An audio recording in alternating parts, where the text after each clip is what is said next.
Hi friends, welcome to Marichu Kitchen&Vlogs. இன்னைக்கு நம்ம பார்க்க போற ரெசிபி சில்லி பேபி கார்ன். இது எப்படி செய்யலாம்ங்கறது பார்க்கலாம். அதுக்கு முன்னாடி என்னோட சேனலை நீங்க புதுசா பார்க்கறீங்கன்னா மறக்காம Subscribe பண்ணிக்கோங்க.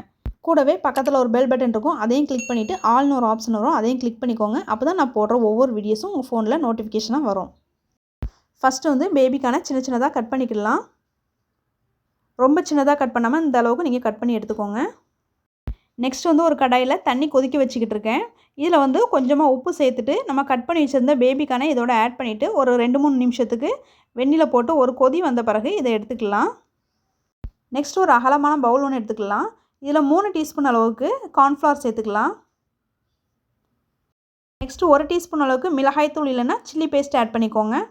1/4 டீஸ்பூன் அளவுக்கு இஞ்சி பூண்டு பேஸ்ட் சேர்த்துக்கோங்க. நெக்ஸ்ட் வந்து பேபி கார்னை இதோட சேர்த்துக்கலாம். தண்ணி எதுவும் இல்லாம நல்லா வடிகட்டி எடுத்துக்கோங்க. இப்போ இது எல்லாத்தையுமே நல்லா மிக்ஸ் பண்ணி விட்டுக்கலாம். இந்த மாதிரி தண்ணி எதுவும் சேர்க்காம நல்லா ட்ரையாக இருக்கிற மாதிரி பார்த்துக்கோங்க.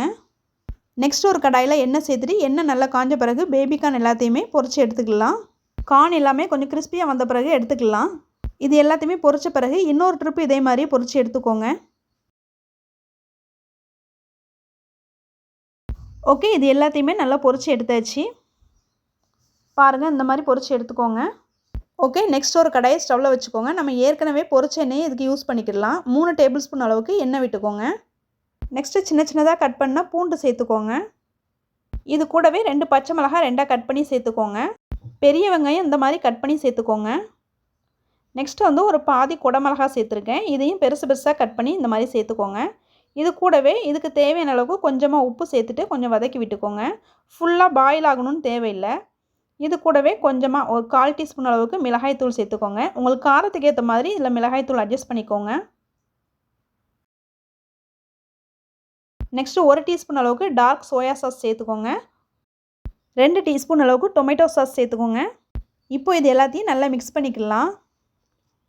இப்போ இதோட 1/2 டீஸ்பூன் அளவுக்கு கார்ன்ஃப்ளவரை தண்ணியில் நல்லா மிக்ஸ் பண்ணி எடுத்து வச்சுக்கோங்க. இதோட ஆட் பண்ணிக்கலாம். நெக்ஸ்ட்டு இது கூட கொஞ்சமாக தண்ணி சேர்த்துட்டு நல்லா கிண்டி விட்டுக்கோங்க. இது நல்லா வதக்கிக்கிட்டு இருக்கும் போதே இந்த மாதிரி நல்லா திக்காக வரும். இந்த ஸ்டேஜில் வந்து மல்லி இலை சின்ன சின்னதாக கட் பண்ணி ஆட் பண்ணிக்கோங்க. இல்லைனா ஸ்ப்ரிங் ஆனியன் இருந்தாலும் சேர்த்துக்கலாம். என்கிட்ட ஸ்ப்ரிங் ஆனியன் இல்லாதனால மல்லி இலை சேர்த்துக்கிட்டேன். நெக்ஸ்ட் வந்து நம்ம ஏற்கனவே பொரிச்சு வச்சிருந்த பேபி கார்னை இதோட சேர்த்துட்டு நல்லா மிக்ஸ் பண்ணி எடுத்துக்கலாம்.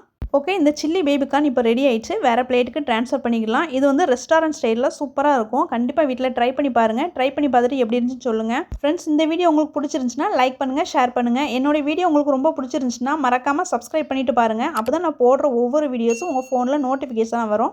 நான் மறுபடியும் வேறு ஒரு டிஷ்ஷில் உங்களை மீட் பண்ணுறேன். இது வரைக்கும் நீங்கள் வீடியோ வாட்ச் பண்ணதுக்கு தேங்க்யூ.